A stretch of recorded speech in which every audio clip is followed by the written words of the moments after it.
오늘은 부채널 분석, 영어로 사이드 채널 애널리시스에 대해 공부해 봅시다. 이번 영상에 공부할 순서는 다음과 같습니다. 사이드 채널 애널리시스는 부채널 분석을 영어로 한 것인데요. 약자로 SCA라고 불립니다. SCA가 무엇을 말하는지 간단하게 알아보고요. 다음은 SCA 중에서도 파워, 즉 전력을 이용한 분석 방법인 SPA, DPA, CPA에 대해서 알아보겠습니다. CPA의 경우에는 국제표준 암호인 AES를 대상으로 암호키를 획득하는 예제와 함께 알아보도록 하겠습니다.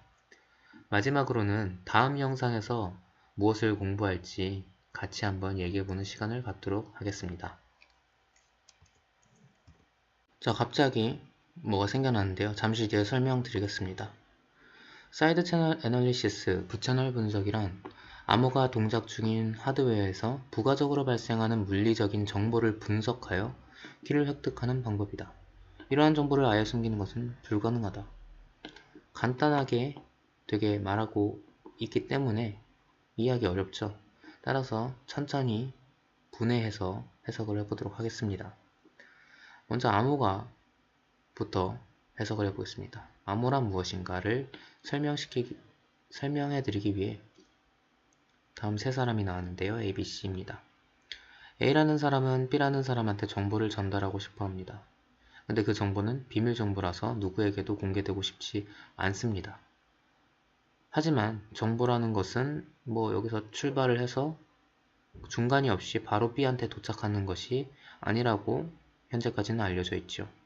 따라서 이동하는 과정에 누군가가 지켜보고 있다가 뺏어가는 것이 가능합니다. 따라서 A라는 애가 그대로 자기가 숨기려고 하는 정보를 B한테 전달한다면 C라는 애는 그것을 획득하여 악의적으로 이용할 수도 있는 애입니다. 따라서 A라는 애는 여기에다 뭔가 장치를 하게 되는데요. 이것이 바로 암호입니다. 예를 들어 A라는 사람이 7이라는 정보를 B한테 전달하고 싶다고 합시다. 근데 7이라는 정보가 C한테 공개되는 게 싫은 거예요.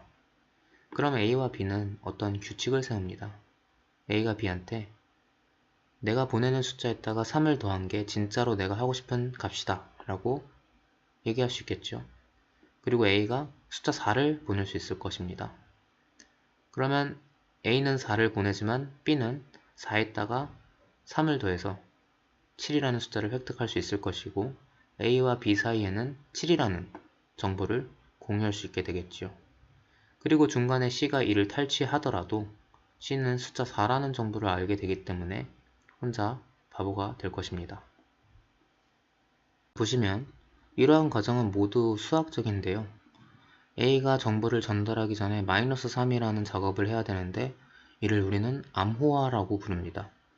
B는 반대로 받은 정보에다 +3을 해야 되는데 복호화라고 이를 부릅니다. C는 이러한 규칙을 알아내기 위해 수학적인 많은 방법을 이용할 것입니다. 암호 시스템이라는 것은 수학적으로 이루어져 있었고 이것을 공격하기 위해서 수학적인 방법을 이용하고 이것을 또 방어하기 위해서 더 복잡한 수학적인 방법들을 이용해 왔습니다. 지금까지는요. 하지만 이제 최근 들어서는 이러한 수학적인 관점에서 바라보는 것만으로는 부족하다라는 의견이 나오고 있고 그 원인이 바로 부채널 분석입니다. 부채널 분석으로 돌아와서 암호가 동작 중인 하드웨어에서 부가적으로 발생하는 물리적인 정보를 분석한다고 나와 있는데 그렇다면 하드웨어에서 부가적으로 발생하는 물리 정보가 무엇인지를 알아봅시다. 이전의 경우에는 이제 A가 -3이라는 작업을 할 것이고 B가 +3이라는 작업을 할 것입니다. 즉 암복화 작업이 이 두 곳에서 일어날 것인데요. 현재는 이제 이러한 암호 시스템이 이용되는 곳은 실제 생활이 아닌 컴퓨터상입니다. 따라서 이러한 암복화 작업도 컴퓨터상에서 일어나게 됩니다.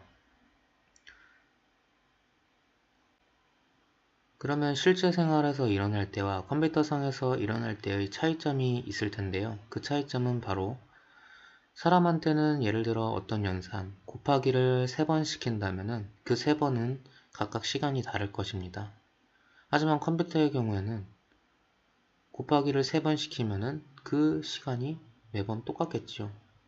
예를 들어서 1초가 걸린다고 하면 다음 연산에도 1초가 걸릴 것이고 그 다음 연산에도 1초가 걸릴 것입니다. 지금 제가 얘기한 예는 시간에 대해서 얘기해 봤을 때고요. 다른 리소스에 대해서 얘기를 해본다고 하면 전력 소모량에 있어서도 특정한 연산을 수행시킬 때 소모되는 양이 일정할 것이고 전자기파, 소리가 발생하는 것 등등 모두 일정한 리소스를 소비하게 됩니다. 이러한 정보를 물리적인 정보라고 하는데요. 이러한 정보를 숨기는 것은 불가능하겠죠. 시간을 일부러 늘릴 수도 없는 노릇이고 전력 소모를 일부러 늘릴 수도 없는 노릇이죠. 성능 문제상에서요.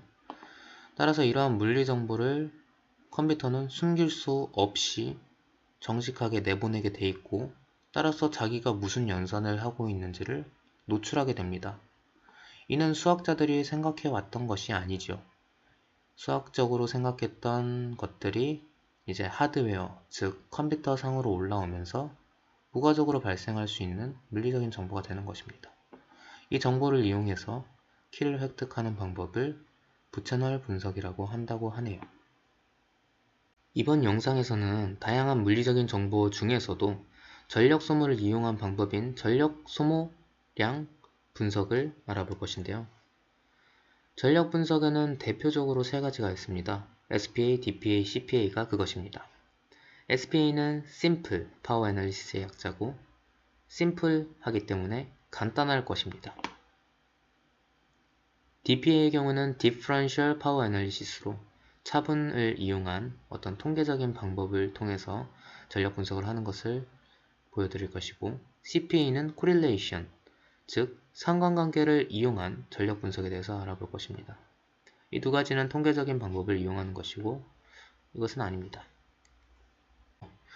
SPA를 먼저 알아봅시다. Simple Power Analysis. Simple Power Analysis는 단계도 심플한데요. 파형을 수집하고 그 파형을 확인하고 정보를 획득하는 순서로 이루어져 있습니다. 따라서 여기서 파형이란 전력 소모량을 가시화한 것이라고 보시면 됩니다. 전력을 소모한 것을 시간에 따라 쭉 나타낸 것이 파형이고 이러한 파형을 수집한 뒤 그 파형을 확인하여서 어떠한 정보를 획득할 수 있는 것입니다. 좀 더 알아보기 위해서 2개의 파형을 한번 가져와 봤습니다. 파형은 아까 말씀드렸듯 전력 소모량을 가시화한 것으로 이 피크에서 전력 소모량이 있었던 점들이고 그것을 연결한 것입니다. 2 데이터가 얼핏 보기에도 다른데요. 일단 첫 번째 파형의 경우에는 4번의 MUL 연산을 한 것입니다. MUL 연산이란 멀티플리케이션, 그러니까 곱 연산입니다. 4번의 곱 연산을 어셈블리어로 작성한 뒤에 실행을 시킨 결과입니다. 전력 소모를 이러한 패턴으로 이만큼 했습니다. 라는 게 보입니다. 2번째 파형의 경우에는 4번의 NOP 연산을 한 것인데요. NOP 연산이란 어셈블리어에서 NOP 연산이란 No Operation, 즉 연산을 하지 않는 것입니다. 아무것도 하지 않는 것을 한 것입니다. 따라서 2개의 차이점을 보게 되면은 이 경우에는 10포인트에서 40포인트까지 파형이 일어난 것이 보입니다. 이 경우에는 10에서 25까지 4번의 뭔가 파형이 일어난 것이 보이죠. 딱 보시기에도 둘의 그 차이가 한 2배 정도 차이가 나는 것이 보입니다. 그 이유는 ABR이라는 하드웨어 장치에서는 이 MUL 연산이 2사이클을 차지합니다. 전력 소모를 2번 일으킨다는 것이고요. 이 경우에는 NOP 연산의 경우에는 아무런 연산도 하지 않지만 1사이클을 차지합니다. 따라서 2사이클을 차지하는 MUL 연산과 1사이클을 차지하는 NOP 연산의 파형 차이가 이렇게 나타나는 것을 볼 수 있고 따라서 저희가 알 수 있는, 획득할 수 있는 정보는 4번의 뭔가 사이클 2개짜리 연산이 일어났구나, 내변에 사이클 하나짜리 연산이 일어났구나를 획득할 수 있는 것입니다. 간단하죠? 간단한 만큼 획득할 수 있는 정보도 간단합니다. 자, 다음은 DPA에 대해서 알아보겠습니다. 차분 전력 분석인데요. 차분을 어떻게 이용하나 알아보겠습니다. 이제 갑자기 내용이 조금 어려워졌는데요. 그래도 차근차근 설명해 보겠습니다. 먼저 알아야 될 정보가 있을 것 같은데요. 바로 키라는 개념입니다. 이제 아까 전에 암호라는 것이 암호화, 복호화하는 규칙이 있었고, 아까는 플러스 3이라는 규칙이 있었지요. 이런 플러스 3 같은 규칙이 바로 키입니다. 즉, 규칙만 알면은 암복호화를 통해서 두 명은 안전하게 정보를 공유할 수 있었는데, 이 키가 그런 개념입니다. 키를 안다면 두 사람이 이제 올바르게 안전하게 정보를 공유할 수 있는 암호 알고리즘의 핵심이 되는 정보입니다. 따라서 이 정보가 누출이 된다면 우리는 암호가 부서졌다고 이야기합니다. 이제 키에 대해서 알아봤으니까요. 다음은 DPA. DPA 단계로 다시 돌아와서 DPA 5단계를 분석해서 DPA가 무엇인지 알아보도록 하겠습니다. 1단계, 올바른 수행 파형을 수집한다고 나와 있는데요. 올바른 수행이란 무엇이냐 하면 이제 암호 알고리즘이 돌아갈 때 키, 즉 규칙이 중요했었잖아요. 플러스 3이라는 규칙을 키라고 얘기했을 때 이 키를 올바르게 설정한다면 받는 사람이 플러스 3을 해가지고 올바른 정보를 획득하겠지만, 만약에 이 키를 잘못 알고 있어서 플러스 5라고 알고 있다고 치면 이제 받는 사람은 이상한 정보만을 받게 될 것입니다.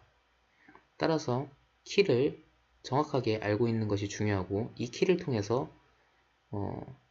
이 암호 시스템이 유지가 되는 것이기 때문에 키를 보호하는 것이 중요하다고 얘기 드린 것입니다.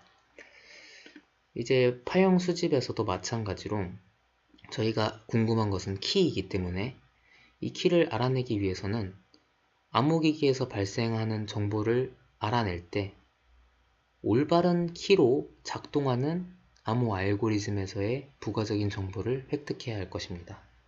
따라서 이 말의 해석은 올바른 키를, 그러니까 틀리지 않은 잘못된 키가 아닌 맞는 키로 수행한 전력 소모량을 수집하는 것입니다. 그 파형을 이제 t라고 하여서 0에서 n까지 있다고 나와 있는 것이니까 n개의 파형을 수집하게 됩니다. 다음으로 두 번째 단계로 중간값을 전력 모델로 변환한 값을 수집한다고 나와 있는데, 중간값이 뭔지, 전력 모델이 무엇인지 알아봐야 할 것입니다. 따라서 전력 모델을 먼저 설명드리겠습니다. 전력 모델이란 기계가 전력을 소모를 어떻게 하냐라는 것을 알려주는 모델입니다. 대표적으로 해밍 웨이트라는 방법과 해밍 디스턴스라는 방법이 있는데요. 오늘은 해밍 웨이트에 대해서만 설명을 드리도록 하겠습니다. 해밍 웨이트란 어떤 비트 세트가 갖고 있는 1의 개수입니다. 예를 들어보면 0, 0, 0, 0이라는 4개의 비트 세트에서는 1이 하나도 없지요. 그러면 얘는 해밍 웨이트가 0인 겁니다. 근데 1, 0, 0, 1과 같은 4개짜리 비트 세트가 하나 있다면, 그러면 그 애는 1을 2개 가지고 있으니까 해밍 웨이트가 숫자 2가 됩니다. 해밍 웨이트를 계산하는 방법을 알아봤고요. 그럼 이 해밍 웨이트가 어떤 어떻게 이용되길래 전력 모델이냐? 보통의 하드웨어 장치들은 전력 소모량이 다음과 같습니다. 먼저 비트가 0에서 0으로 갈 때는 아무런 변화가 없기 때문에 전력 소모가 없습니다. 하지만 비트가 0에서 1로 바뀔 때는 전력이 소모가 됩니다. 그리고 비트가 1에서 0으로 바뀔 때도 전력이 소모가 됩니다. 비트가 1에서 1로 갈 때는 또 변화가 없으니까 소모가 안 됩니다. 더 자세하게 말씀드리면 0에서 1로 갈 때는 전력이 많이 소모가 되고 1에서 0으로 갈 때는 전력이 조금 소모가 됩니다. 따라서 전력 소모가 되는 것을 보면은 1이 0으로 얼마나 가냐, 0이 1로 얼마나 가냐에 따라서 달려있죠. 즉 이제 비트의 0과 1이 어떤 식으로 되어 있냐에 따라서 전력 소모가 일어나는 것입니다. 그를 간단하게 한 모델 중에 하나가 이제 해밍웨이트 모델입니다. 1의 개수가 1이 몇 개 있냐, 0이 몇 개 있냐를 알려주는 것이니까 그거에 대한 전력 소모량이 이제 얼추 상관관계를 갖고 비슷하게 나오게 되는 것입니다. 여기까지가 전력 모델에 대해서 설명을 드렸고요. 다음은 중간값이 뭔지 설명드리겠습니다. 중간값은 이제 우리가 방금 전에는 되게 간단한 규칙으로 암호 시스템을 말했어요. 플러스 3이라는. 마이너스 3을 처음 보내는 사람이 해놓고 보내면 받는 사람이 플러스 3만 하면 되는 아주 쉬운 과정이었지만 이 암호의 과정이 좀 더 복잡해지면 뭐 처음에 플러스 3 했다가 다음에 곱하기 2 했다가 뭐 쪼개고 뭐 지지고 볶고를 합니다. 그런데 이러한 한 번 한 번의 연산의 다음 값이 바로 중간값이 됩니다. 그래서 암호 알고리즘이 있으면 뭐 덧셈 연산을 하고 뺄셈 연산을 하고 곱셈 연산을 하고 지짐 연산을 하고 이런 과정 중간중간의 값들을 중간값이라고 하고 그 값을 우리가 예측해서 비트의 수를 예측해서 해밍웨이트 비트의 수치를 예측해서 변환한 값을 수집하는 것입니다. 그러면은 이 덧셈 플러스 3이 일어나고 난 다음에 비트가 다음과 같을 거야 라고 한 값을 수집하는 것이고 이를 n개를 수집하게 됩니다. 다음은 분류함수를 통해 파형을 그룹화한다고 나와 있는데요. 분류함수, 어떠한 분류함수를 통해서 이 t를 두 그룹으로 분류하려고 합니다. 여기서는 알고리즘에 따라 뭐 적절한 분류함수가 있을 수 있겠지만 간단하게 해볼 수 있는 것은 h값, 그러니까 우리가 예상한 해당하는 h값이 높은 애들을, 낮은 애들을 이제 a0 그룹에 두고요. 0번째 그룹에 두고요. 예측한 값이 높은 애들을 1번째 그룹에 줍니다. 이렇게 되면은 이제 우리가 h를 잘 예측했느냐 안 했느냐에 따라서 이 t 값이 분류가 될 수도 있고 안 될 수도 있는 것입니다. 이게 무슨 말이냐?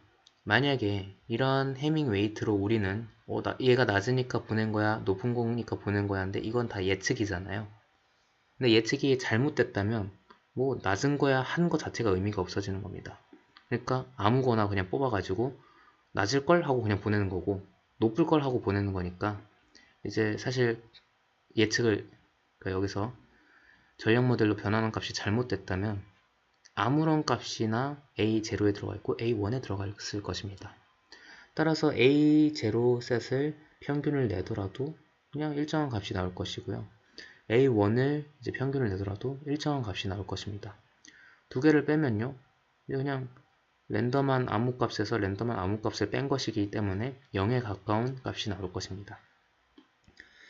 그럼 이제 가정을 달리해서 만약에 정확하게 우리가 h를 구했다고 예상을 했다고 생각해 봅시다. 그러면 낮은 애를 0으로 보냈고 높은 애를 1로 보냈기 때문에 이 t도 어느 정도 다른 값을 뜰 것입니다. 따라서 분류된 이 값의 평균을 내면은 어떤 특정 값이 나올 거고 얘의 경우에도 어떤 특정한 값이 나올 건데요. 두 개를 차분하게 되면은 0이 아니라 어떤 특정한 값이 나올 것입니다. 그리고 그 말은 지금 돌린 값이 키와 연관이 있는 파형이라는 것을 의미하게 됩니다. 자, 다음은 CPA에 대해서 알아볼 것입니다. CPA는 이제 예제와 함께 알아보니까 조금 더 이해가 쉽길 바랍니다. CPA의 순서는 다음과 같습니다. 파형을 수집하고요. DPA와 마찬가지로 전력 모델을 설정하고요. 예상을 하는 과정이죠. 그리고 그 예상한 값과 실제 값과의 상관관계를 측정하게 될 것이고요. 가장 높은 상관관계를 갖는 값을 키라고 얘기할 것입니다. 자, 이용하는 것은 이제 캡처하는 기계랑 애널라이저라는 이제 소프트웨어인데요. 캡처의 경우에는 이제 파형을 수집하는 애고요. 애널라이저는 코드가 이제 앞에서 말한 단계를 수행하는 과정이 들어있는 분석 도구입니다. 사용한 타겟은 AVR 타겟이고요. 아까 어셈블리어로 할 때 보여드린 것처럼 이러한 파형과 이러한 캡처하는 도구를 이용해 가지고 타겟보드와 오실로스코프를 이용해 가지고 예제를 진행하였습니다. 하는 방법은 대략 이런데요. 연결을 하고요. 제 파형을 실행시켜 보면은 이렇게 아주 알아볼 수 없는 파형이 나오는데, 이제 설정을 조금 바꾸면 이제 사람이 좀 볼 수 있는 파형이 나오게 됩니다.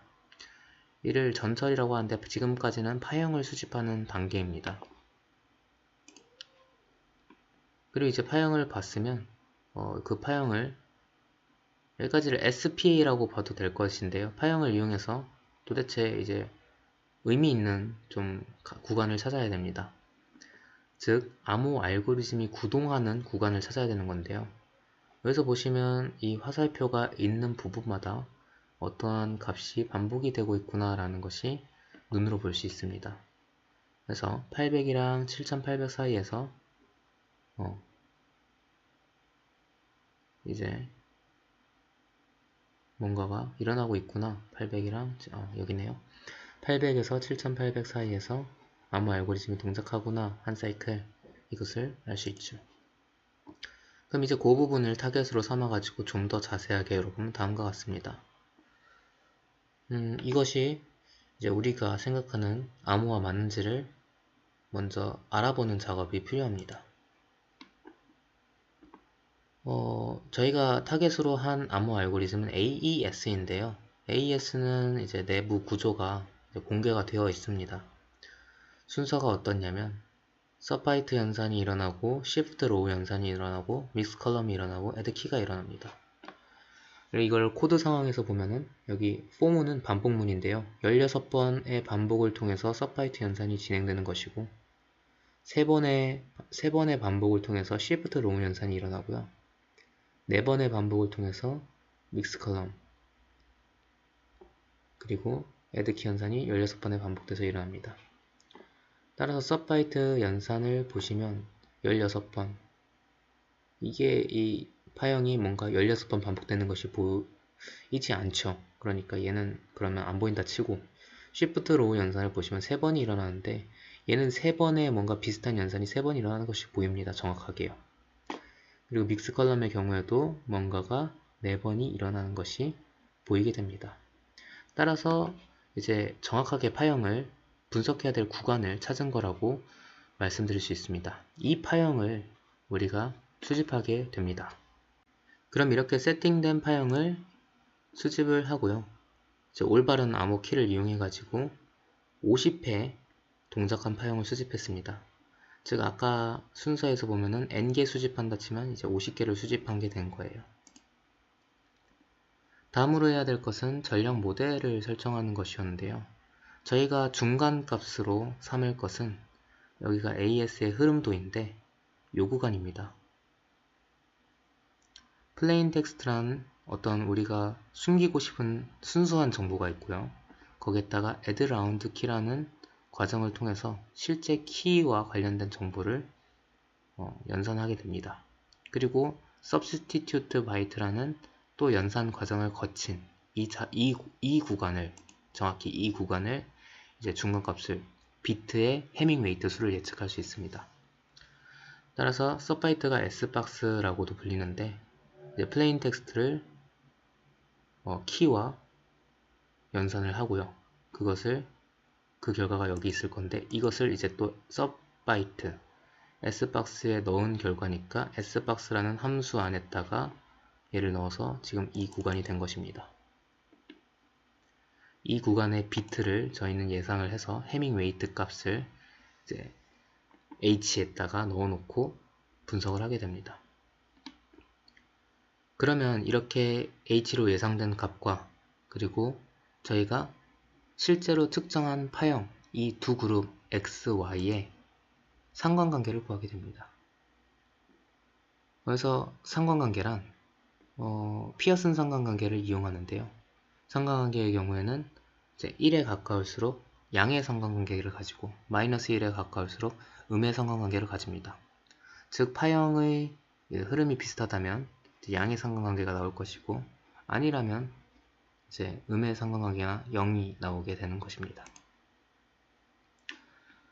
처음에는 50개의 파형으로 한번 시도를 해보았습니다. 그리고 애널라이저를 통해서 좀 전에 설명드린 방법을 통해서 분석을 해봤을 때 이게 제가 세팅해 놓은 키의 값인데 이제 이게 상관관계가 제일 높은 애들이 여기에 랭크가 되는데 몇 개의 값들은 이제 랭크가 안 된 것을 볼 수 있죠. 그러면 이 0번째의 모든 키가 랭크 되어야지 이 암호 알고리즘이 부서진 것인데 그러지 못했다는 것을 확인할 수 있습니다. 50트레이스를 가지고 50개의 파형을 가지고는 안 됐기 때문에 실패라고 얘기할 수 있고요. 그래서 50개의 파형을 더 사용해 가지고 수행을 해본 결과 상관도를 가지고 모든 키의 값들이 랭크가 된 것을 볼 수 있었습니다. 또 그에 대한 피크가 어디에 찍혔느냐, 요 한 800포인트쯤 찍혔는데 요 800포인트는 저희가 예상했던 이제 애드라운드 키의 뒷부분이라고 할 수 있습니다. 자, 여기까지 CPA까지 알아보면서 이제 전력 소모를 이용한 부채널 분석이 어떻게 일어났나를 살펴보았습니다. 앞으로는 저희가 무엇을 할 수 있을지를 좀 얘기해 볼 수 있을 것 같은데요. 전력 소모에 대해서 더 궁금한 내용이나 이런 게 있으시다면 댓글로 남겨주시면 제가 그 부분을 함께 공부하도록 하겠습니다. 지금 생각하는 다음 주제는요. 바로 그렇다면 이러한 전력 분석을 어떻게 막을 것이냐라는 것입니다.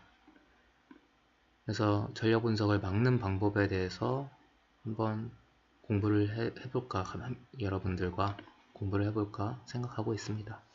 따라오시느라 고생 많으셨고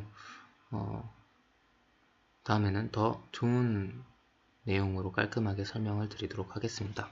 감사합니다.